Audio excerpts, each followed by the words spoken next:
early in the morning. We're gonna do something I really do not like to do this morning. We're gonna go to Walmart. Okay.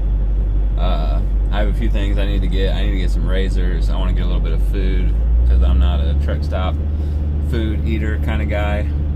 And we have a little bit of time to spare before we go drop this load. And I looked at this Walmart and the reviews and stuff on Trucker Path and everything, and people park there. And on the satellite view, there's truck parking there. I rarely park at Walmart. I mean, like, rarely, because it's just one of those things, man. A lot of people, I have found that you can make yourself look like a lot better driver than you are if you just don't put yourself in bad positions. You know what I mean? Like, you see it all the time in truck stops and at shippers and receivers and stuff, where guys try to do stuff where it's like the chances of trouble are good or high with what they're trying to do.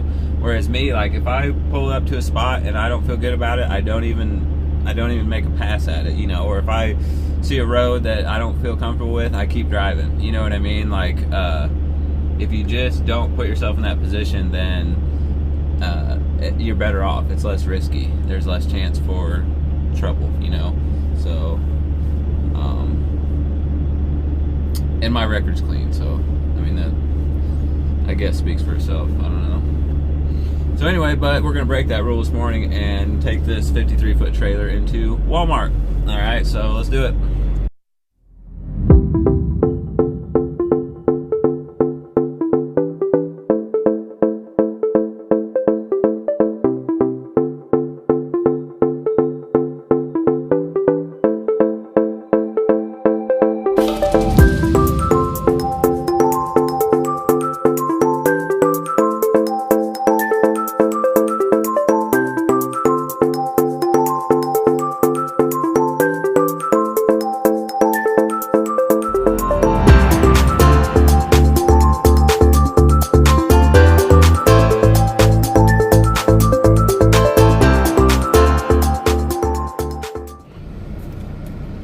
Okay, so we made it. We went to Walmart, didn't run anybody over, knocked down any trees, anything crazy. Got in there and got out. I mean, I was in and out of there in less than like 15 minutes. Now we're at the receiver here in Nogales, right on the border. There is, in true reefer trucking fashion, there's about 530 trucks here waiting for their Monday morning delivery. And just like myself, I'm sure everyone has an 8 a.m. appointment. So this is, I mean, I've been doing this for long enough now to know that this is going to be an all-day affair probably. So, not to be cynical or negative, I mean, that's just the way it is. I mean, it just is, you know. Never gotten used to it. Been doing this for a year, never gotten used to the inefficiency and wasted time, you know. And they talk about, like, food prices and transportation costs, and, like, looking from the inside, the unbelievable inefficiency of this, like, reefer food distribution and logistics system in America. It's just like, it's an abomination, man. The amount of lost time, money, revenue, I mean, it's just like, it's like a truly broken system, you know. And I know that sounds all negative and like crying and everything, and I'm not, you know. It is what it is, and this is what we do, and this is how we do it. So, you know, and if I had to, I could do this for 20 years. I just don't want to. It's just not me, you know what I mean? Like, when I hauled cattle, and I know you might think of your normal bull hauler and think, oh, you don't look like him, you know, and that's true, but like, I really got along with those guys, and we kind of like thought and functioned the same way, and it's all about like maximizing what you're doing, not wasting time, not wasting energy, you know, getting the most out of everything you do. And with these guys, it's like they're just like slow, and it's like they move slow and talk slow, and they're not, you know, concerned with like getting things done and having stuff happen, you know. So I just never got used to it. I'm just too much of a, like, an anxious, like, gotta keep moving, like, come on, let's go, you know. That's me. So anyway, that said, we're here. So we're gonna wait probably all day to get unloaded, and then we got our next load to get us home. Which, one thing I will say, as much as I don't like reefer, I do like this company. I'm still a big proponent of small companies. This is the biggest company I've worked at out of the 2 that I've been at, and this is, now we have 15 trucks. When I started here, we had 9 trucks. So he's growing. He got an office now, and he has like girls working in the office, but when I started, it was just him and 9 trucks.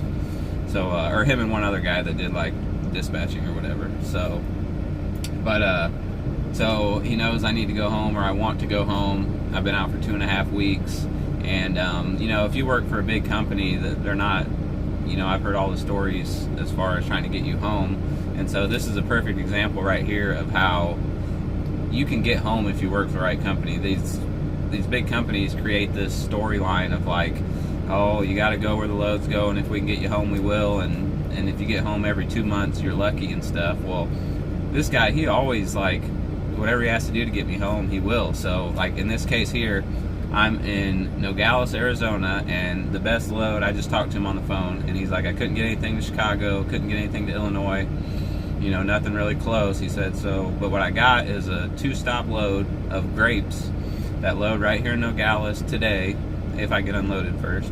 And the first drop is in Fargo, North Dakota, and the second drop is in Minneapolis, Minnesota. And now from Minneapolis to my front door is exactly 500 miles. And he said, drop the load and go home. So, and the way it works here and the way that I work, and I've actually done this like a month ago, I did it, I deadheaded home from Minneapolis, and I was completely out of hours, and I'm on the Keep Trucking ELD. I went on personal conveyance with my trailer and deadheaded 500 miles home because I didn't have the hours, and I would have had to wait. I can't remember if I needed a 34 or I just needed a 10, but I was ready to go home. So he's like, dude, just go on PC and go home. So that's what I did then, and that's what I'm going to do this time. Regardless of what the hour situation is, when I get this load off in Minneapolis, I'm deadheading home. Be it on drive line, personal conveyance, don't care at all. So, and right now I have 8.5 hours left on my 70, and this load is obviously, it's going to be like a 30 some hours of driving, strictly driving to complete this load. So I'm going to be running on recaps to get up there.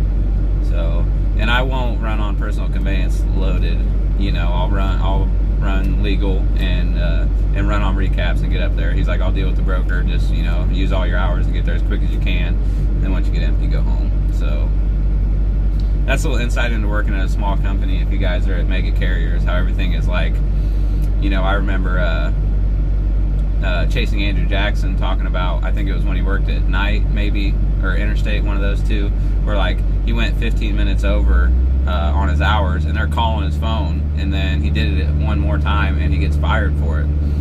Whereas working here, it's not like that at all. Like my boss is not a proponent of ELDs, and he wants to, you know, it's old school style, just like with hauling cattle. If you're tired and you feel like you do not need to continue driving, you pull over and sleep just the amount needed, and then you continue. It's not this like mass wasted time with ELDs, you know. It's like so much just like sitting here awake wanting to work. That's what I feel like it is, you know. But again, there's more crying for you. But anyway, that's the plan. We're gonna get unloaded here sometime today, and then we're gonna go up to, or we're gonna get loaded again here in Nogales, go to Fargo, North Dakota, Minneapolis, Minnesota, and then go home and see my boy. So that's it. All right, guys.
What's up, guys? Alright, so it's 24 hours later and I'm still here. It's like the gods of reefer or the gods of trucking are trying to confirm that reefer is not for me. So I got to that place to drop that load yesterday morning. I got there at 7 a.m. Appointment was for 8 a.m. Unbeknownst to me at the time, well, I knew that the stuff was going to Mexico. Okay, I had export papers and everything, but unbeknownst to me, I had to wait for the Mexican driver to cross the border and get to this place, and they were moving everything from my trailer straight over to his trailer. I didn't know this, so I waited all day long from 7 a.m. until like 6 p.m. This guy finally shows up. They unload me real quick once he gets there. By this time, it's like 6:40 p.m. when I pull out of this place. Well, the place that I was picking up the next load at closes at 7 p.m. So I have 20 minutes. And but the problem is my trailer is filthy because I hauled pork and there's like blood in my trailer and everything. So I blew the trailer out. I have like a leaf blower. I blew the trailer out and I came over here. I was like, yo, I said, the washout is closed. Oh, and that too, the washout closed at 7 supposedly. I went to the washout and the guys were standing out there by their pickup truck and they're like, oh, we already put everything away, man. We open at 10 a.m. tomorrow. I'm like, awesome. So then I went and blew the trailer out. I haul ass over here. I'm like, yo, I blew my trailer out, but it's not washed out. I mean, I told him why not, you know. I didn't want to sit here and wait all night and then get a dock and then be like, oh no, we can't load you. So he's like, well, as long as it doesn't smell, we'll load you. Go ahead and back up to this door. So I did, and I feel them start putting pallets on the trailer. I'm like, oh man, they're actually gonna load it. I can't believe it. Well, they get a few on there and then my phone rings. They're like, can you come to the shipping office? I'm like, oh, okay, here we go. They're like, yeah, we gotta take this stuff off. You gotta get washed out. They're like, we open at 9 a.m. tomorrow. I'm like, well, that's cool. The washout doesn't open until 10 a.m. tomorrow. So I'm still sitting here waiting. So just to drop that last load and get this load picked up, I've been here since I got to town Sunday afternoon at like 5:30, and now it's Tuesday morning, and I'm not reloaded yet. So, you know, it is what it is, though. Spirits are still high because we're making moves, making changes, and this is a load that when I do eventually get it picked up is getting me home, so it's all good. We're going to be at almost a month out by the time we finally do get to the house. Originally it would have been like Friday we would have gotten home. Now it's going to be like Sunday probably. So, but it's all good. It's all good. I'm taking everything in stride right now. You know, the first couple months of this, like if this was my second month when I was doing this, I'd be so pissed right now. But I'm not at all. You know, reefer will teach you patience. It will school you in the art of patience and just putting up with BS, which was never my style before. Like when I was hauling cattle, if something was not right or didn't make sense, you know, I was the first one to say something. Whereas now it's like, okay, you know, this is just the way this is. There's nothing that you can do. So that would be my advice to the new guys that are getting into reefer, is that you're just gonna have to be patient. You're gonna have to sit in the truck. Don't get worked up. You know, it is what it is.